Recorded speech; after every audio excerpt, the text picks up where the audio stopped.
Bienvenue dans les Mémoires du Mythe, un podcast audio dédié à l'horreur et au JDR. Ce format est produit par l'équipe de Globtopus et est permis grâce au tipeur. Installez-vous confortablement et si possible, mettez un casque. L'aventure démarre. Vous êtes donc dans la rue, vous venez de finir votre entretien qui s'est bien passé, honnêtement, avec Bradley Gray. Où souhaitez-vous aller ? Il est quelle heure là ? On est en fin d'après-midi, vers 17h dirons-nous, peut-être un petit peu après quoi. D'ailleurs, c'est la fin de journée, vous voyez des gens rentrer du travail. Est-ce que c'est pas le moment parfait justement pour faire un petit tour au Teddy's ? Maintenant là ? Bah, en tout cas, avec le monde qu'il y a et les fins de journée, c'est un peu plus logique, non ? Et c'est quoi ? On cherche du coup Needham Johnson, c'est ça ? Ouais, et puis tous les le groupe qui faisait des patrouilles et avoir des infos là-dessus. Vous allez donc au Teddy's. Vous retrouvez le chemin jusqu'à Harlem. Et puis, au bout d'un moment, vous voyez le Teddy's Bar, qui est donc un club d'ouvriers plutôt bien entretenu. Pas très loin d'ailleurs du Lafayette Theater, où vous étiez plus tôt. Et devant, il y a un énorme videur. Il est devant, il vous regarde un petit peu en soulevant le sourcil. Vous n'avez pas l'air d'être déshabitué, si j'ai besoin de vous le préciser. Du coup, il vous regarde et il fait qu'est-ce que vous faites là ? Ici, c'est un endroit calme et sans histoire, d'accord ? On veut pas l'histoire. Et on est plutôt calme. Il vous jauge un petit peu de haut en bas. Ouais. Bon. Entrez. Il ouvre la porte. Vous entrez dans un lieu où la décoration est plutôt simple mais confortable. Vous voyez qu'on peut y boire des sodas qui sont alignés, des boissons chaudes aussi, et puis quelques plats à manger le soir, comme en ce moment d'ailleurs. La lumière y est tamisée par l'épaisse fumée de cigarettes et de cigares qui s'échappent tant bien que mal par, vous savez, une petite fenêtre qu'il y a au-dessus de l'entrée. Il y a quelqu'un derrière le bar en train de nettoyer des verres qui vous regarde, qui a l'air un petit peu étonné. D'ailleurs, tout le monde ici a l'air un petit peu étonné de vous voir. Il y a une majorité de personnes noires et d'autres personnes de ce que vous voyez vraisemblablement des Italiens, mais vous n'êtes pas sûr d'origine en tout cas. Bonsoir. Bonsoir. Je m'appelle Lucas. Ça c'est... Bonsoir Lucas. Du coup, Raymond. Ça c'est Celia. Ok. On cherche quelqu'un, il s'appelle Needham Johnson, on aimerait lui parler. Bah écoutez, c'est cool. Alors moi je serais pas contre aussi éventuellement manger, parce que je vois que ça a l'air plutôt bon et j'ai plutôt faim. Et puis on n'est pas de la police, parce qu'ils posent des questions un peu brutes, mais... En fait, on a une connaissance d'un ami à lui et on pourrait peut-être l'aider. Un ami à lui ? Et je me rapproche un petit peu, tu sais, de lui, du Hilton Adams. Tu vois qu'il y a un côté, une tension qui disparaît instantanément. Il sourit, son œil brille un peu et il fait d'accord. Bon, la petite dame, elle va prendre quoi ? Mais là ce soir, il y a des clubs sandwich, il y a des il sert c'est pas des plats très complexes qu'on soit clair, mais ça a l'air plutôt correct. Je prends un des sandwichs qu'ils proposent et je me tourne vers Lucas et Raymond pour voir s'ils veulent commander autre chose. Ah ouais, excellent, il est vachement bon celui-là là-bas. Genre pointe à du doigt, tu sais, avec peut-être un peu de peut-être du jambon ou du pastrami, quelque chose. En tout cas, ce qui me semble être ça. Ouais, et tout à fait. J'en veux un. Et vous ? Votre préféré. Ok. Et du coup, il t'en donne un qui a l'air un petit peu épicé, tu vois, mais qui sent clairement, qui sent exotique, dirons-nous. Et du coup, ça, pourquoi pas, tu vois. Et du coup, il fait, je vous rassure, ne vous inquiétez pas. Non, mais je vous rassure, il est délicieux. Ça a l'air, en tout cas. Bah, écoutez, vous m'en direz des nouvelles. On arrive à sentir les épices plus que la cigarette à l'intérieur. C'est sûrement bon signe. Je pense que oui. Bon, les personnes que vous cherchez, les dames, ils pointent du doigt et vous voyez au fond, il y a un petit coin où vous voyez quatre hommes noirs qui sont dans un petit coin aménagé à vraisemblablement boire du café. Ils ont l'air un peu maussade, un peu triste. Et il fait bon, voilà, je vous ai dit où ils sont, mais s'il vous plaît, faites pas de... Non, on veut juste leur parler. Pas de souci. On se dirige là-bas ? Vous venez ? Je prends mon assiette et je le suis. Vous marchez donc. Encore une fois, il y a des regards qui vous observent. Encore une fois, c'est de la curiosité. Hein. Il y a pas de jugement, il y a pas de méchanceté. Vous n'avez pas l'impression d'être dans un endroit dangereux. Hein. C'est pas du tout ça. Vous sentez que vous n'êtes pas à votre place, clairement. Vous approchez de la table. Vous voyez que les quatre hommes sont un petit peu tendus. Vous les entendez discuter, voilà, de leur journée. Ils apprécient certainement aussi un petit peu le silence confortable d'amis proches. Et bah voilà, il va falloir les déranger, hein, clairement, si vous voulez les aborder. Bonsoir. Donc tu t'en vois un qui lève un peu les yeux, oui. Bonsoir. Excusez-moi de vous déranger, vous venez peut-être de finir votre journée de travail et tout. Je m'appelle Lucas.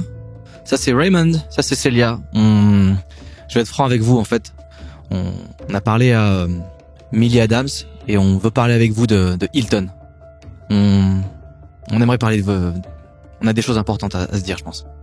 Vous voyez qu'il y a un petit moment de tension, un échange de regards entre eux, une sorte de validation. Clairement, celui à qui vous avez parlé semble être plus ou moins le leader du groupe et fait un oui de la tête aux autres et du coup il fait « Prenez des chaises, installez-vous ». Écoutez, voilà, excusez-nous de débarquer un petit peu comme ça. Je sais que on a entendu parler de cette histoire. On est nous-mêmes un petit peu, un peu au milieu de tout ça et on a des intérêts communs. Exactement. Et on vient de parler en fait à Millie Adams et elle nous a envoyé vers vous. Elle a dit votre nom, Needham Johnson. Et est-ce que j'ai compris lequel c'était ou pas ? Oui, t'as compris que c'était lui. C'est justement celui qui a un peu, voilà, peut-être c'est celui qui a le côté un peu plus smart, tu vois, niveau vêtements. Voilà, c'est lui qui est en tout cas la personne avec qui t'as parlé en premier. Du coup, je finis mon sandwich et je m'essuie les mains et je dis... Quand on parle d'intérêt commun, pour tout vous avouer, on a un ami qui a été assassiné récemment. On soupçonne par les mêmes personnes qui étaient responsables des meurtres pour lesquels on a accusé votre ami. J'ouvre mon carnet et je montre le signe du soleil dans un œil. Du coup, tu montres ce symbole, tu vois qu'ils s'échangent des regards et ils vont prendre la parole un peu à tour de rôle. Ils expliquent que effectivement, eux ils n'ont pas de souci à ce que vous enquêtiez là-dessus, au contraire. En gros, ils ont fait leur petit groupe et ils ont rapidement compris qu'il y avait un motif derrière les disparitions, car il y a, je le rappelle, des meurtres et des disparitions. Les disparitions, c'est généralement 2 personnes, parfois plus, qui disparaissent au même moment, chaque mois. Une fois aussi, Hilton et tombé sur quelqu'un qui se faisait attaquer alors qu'il était en patrouille. Il a réussi à faire fuir l'attaquant. Et dans le combat, il a déchiré une bande de tissu rouge d'une sorte de masque que l'attaquant portait. Et ça, eh bien, ça a déclenché, enfin en tout cas c'est peu de temps après que la police a commencé à faire des menaces par rapport à leur petite patrouille qu'ils faisaient. Est-ce qu'il y a un lien? Ils savent pas, mais eux, ils pensent que oui. Il n'y a aucune autre preuve physique, en dehors du morceau de tissu, qui a été donc pris par la police lorsque Hilton a été arrêté. Tout le reste, ça a été que des observations et des suppositions qui étaient reportées dans le journal d'Hilton, qui lui aussi a été pris par la police. Il y a donc certainement plus de preuves, puisque selon eux, ça a été tout simplement détruit. Ils pensent que, ils voient pas pourquoi la police aurait gardé ça. Ils amènent aussi le fait que Hilton était convaincu qu'il y avait une autre piste, une nouvelle piste, quelque chose en lien avec la Juju House. Mais il a été arrêté avant de pouvoir confirmer ses suspicions et il l'a confié à Needham Johnson. Et donc, il vous raconte tout ça. Je leur demande ce qu'ils pensent et ce qu'ils peuvent nous dire du capitaine Robson. Ils expliquent que, évidemment, qu'ils ont pensé aller voir les journaux avec des histoires de harcèlement de la police, brutalité, etc. Mais ça sert à rien. Déjà, tout le monde est bien au courant que la police est payée pour fermer les yeux. Et personne ne va croire un noir plus qu'un capitaine de police blanc. Et puis, de toute manière, encore une fois, ils le répètent, ils n'ont pas de preuves physiques de leur version de l'histoire. Donc, pour eux, eh bien, ils veulent pas se mouiller dans cette affaire. Donc, ils disent, peu importe en fait. Genre, pour eux, il est pourri. Est-ce qu'il est directement lié à tout ça? C'est ça ma question, non. parce que je comprends bien ce qu'ils disent sur le fait qu'ils peuvent rien faire. Pour eux, il n'est pas directement lié. Pour eux, il est pourri. Il est pourri, en fait, c'est tout. Ok. La madame, ça a mentionné un journal, et notamment une bande de tissu rouge. Oui. Vous avez eu l'occasion de regarder ce journal, c'était des observations et suppositions que eux, avec Hilton, faisaient. Mais comme ils ont dit, ça a été détruit. Pour eux, ça a été détruit par la police. Et lors de cette attaque, justement, où Hilton a réussi à empêcher ces personnes d'enlever la victime, est-ce que, je sais pas, on la suivait? Est-ce qu'elle avait quelque chose de particulier? Est-ce que vous savez s'il y a quelque chose qui a pu se dégager de... Vous avez dû lui parler quand même à cette personne. La personne, ils lui ont pas parlé et c'est Hilton qui doit savoir. Mais voilà, c'était un petit bout de temps. Est-ce que eux connaissent Silas Senkwane? Ils te disent que non. Ils connaissent pas, si ce n'est que Needham dit qu'il croit que c'est lié à la Juju House. Mais c'est tout ce qu'il sait. Ouais, le lien entre les disparitions tous les mois et les rassemblements aussi tous les mois là-bas. Il te valide du regard. Et je suis un peu gêné quand je pose la question, mais vous avez été voir, vous avez pu voir Hilton en prison? Ils sont gênés, cette question-là. Ils se regardent un petit peu tous et en fait, tu comprends qu'ils sont un petit peu, ils se sentent coupables et ils savent que c'est pas de leur faute, mais ils savent aussi que eux, ils continueront pas ces enquêtes-là parce qu'ils veulent pas se mouiller. En fait, ils ont peur. En fait, ils se disent qu'est-ce qu'ils peuvent faire en fait. Et ils sous-entendent aussi, vous le comprenez en tout cas, parce que vous êtes assez malin pour le comprendre, que c'est bien que des gens comme vous viennent et s'occupent de ça à leur place. Et vous comprenez que oui, pour eux, vous êtes du pain béni. C'est-à-dire que s'il y a un problème, c'est vous qui allez vous faire prendre, hein, c'est pas eux. Hein. Donc eux, ça les arrange parce que ça permet de résoudre leurs problèmes sans se mouiller. Est-ce que si jamais on arrive à avoir des preuves suffisantes et des éléments suffisants, vous disiez tout à l'heure, vous savez pas quoi faire pour aider. Je pense qu'ils ont fait tout ce qu'ils pouvaient, Raymond, quand même, là. Oui, mais je veux dire par là, si on a besoin de bras supplémentaires pour agir, est-ce qu'on pourrait compter sur vous? Il y a du coup Jackie Wallace qui te dit en fait. Je comprendrais que vous dites. Moi j'ai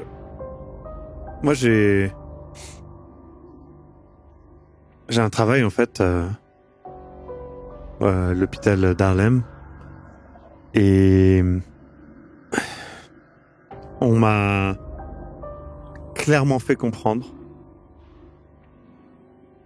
que si je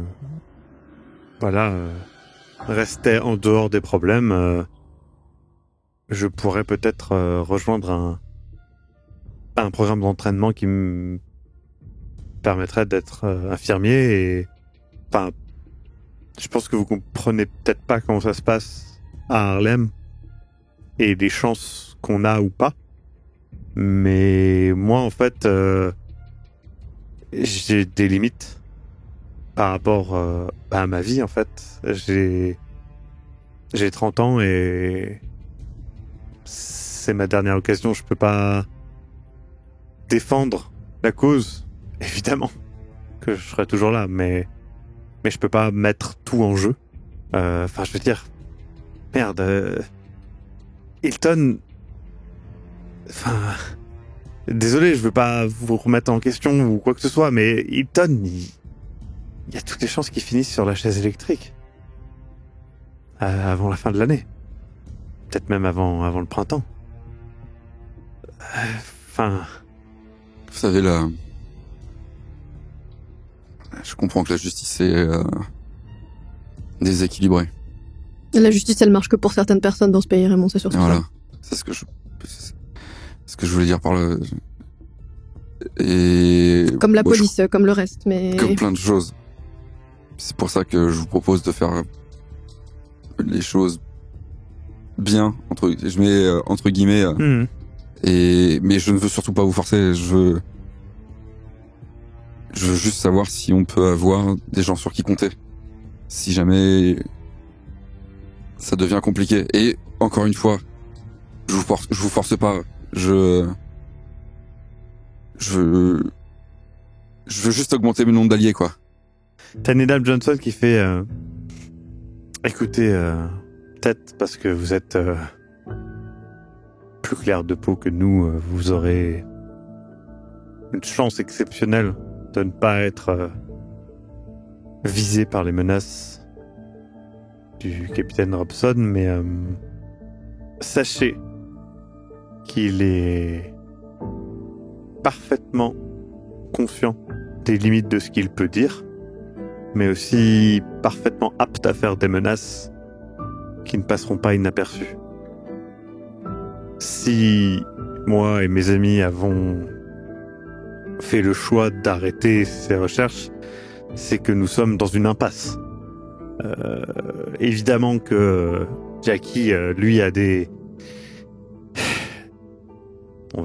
des menaces plus larges et directement liées à son travail, mais que ce soit Art ici présent ou Douglas ou moi, ces menaces ont été beaucoup plus précises et beaucoup plus vastes que simplement le travail.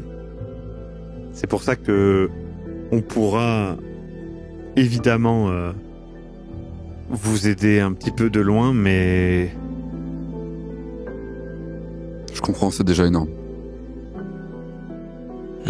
Oui, vous avez des proches et je comprends que vous vouliez les protéger, c'est normal,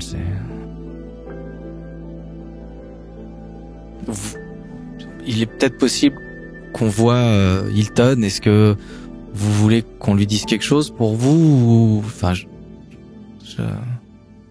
les regarde les 4, tu sais.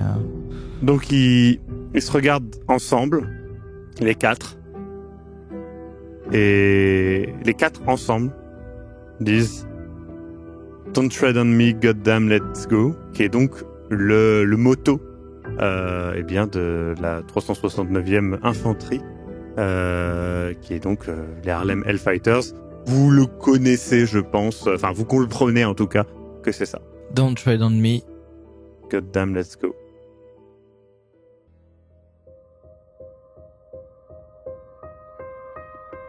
Vous venez d'écouter Les Mémoires du Mythe. Écoutez nos épisodes sur www.globipodcast.fr. Retrouvez la liste complète des épisodes en description. Le rythme de publication est d'un épisode chaque mardi. Les joueurs et joueuses sont CC Trouille, Eric Da Silva et Sirmas Cox. Je suis, moi, le maître du jeu, Maxime Robinet, et l'audio est monté par Ez. Les musiques utilisées viennent du site Epidemic Sound. Soutenez-nous et obtenez les épisodes un mois en avance sur tipeee.com/sombre-machination. À très bientôt.